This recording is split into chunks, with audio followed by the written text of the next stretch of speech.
If you have endometriosis or interstitial cystitis and you've noticed issues with your GI system in the past, abdominal bloating, gas, pain, distension, these conditions may actually not be separate and they may be related. So today I'm going to talk about a condition called SIBO, small intestine bacterial overgrowth, and how it relates to these specific pelvic pain disorders and how it can be treated, tested, and relieved. So SIBO is an acronym that stands for Small Intestinal Bacterial Overgrowth. So typically, most of our bacteria is actually in our large intestine, not our small intestine. Our small intestine is most important for digestion and absorption of various nutrients.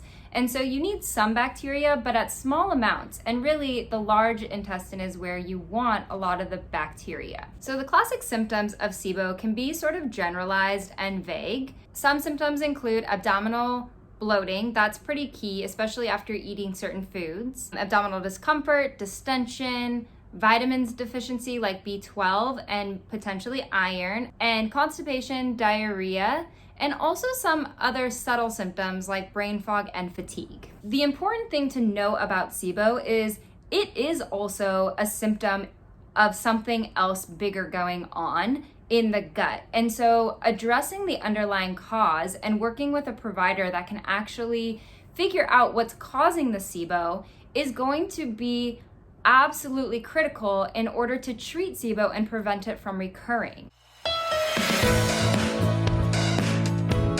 In those diagnosed with endo, it's been studied that 90% of them also have IBS. SIBO has actually contributed to greater than 50% of IBS cases. So that means that if you've experienced abdominal bloating, constipation, diarrhea, abdominal pain, distension, burping, gas, you actually might have SIBO. Now, in those with endo, you also have this common feature of abdominal bloating. If you have undiagnosed SIBO, that could be a huge cause. Additionally, the longer that SIBO goes on, the more and more pain and dysfunction you're going to have in your gut. That's going to contribute to more pain and more activation of your central nervous system, which then further exacerbates pain. If you've had a diagnosis of endometriosis or interstitial cystitis, painful bladder syndrome, and you've had some history of GI issues, experience abdominal bloating, gas, pain, constipation, diarrhea, it may be worth finding a practitioner that can actually test for and treat SIBO and really work to find the underlying cause of what's going on, because there may be connections with both pelvic pain disorders as well as your GI system.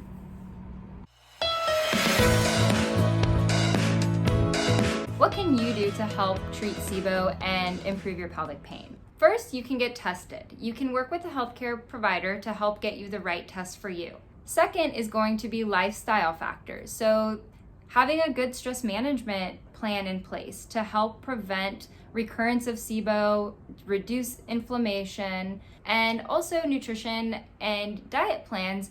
You may need to do some sort of therapeutic diet like a low FODMAP for a time being, but you really want to work with somebody to help identify what's going to be the best lifestyle eating plan for you. And third, you can work with a healthcare provider that both understands SIBO and pelvic pain to really fine-tune what you need and to really look at all the underlying causes of what is going on in your digestive system and your overall health to help you beat SIBO, keep it away, and help reduce your pelvic pain.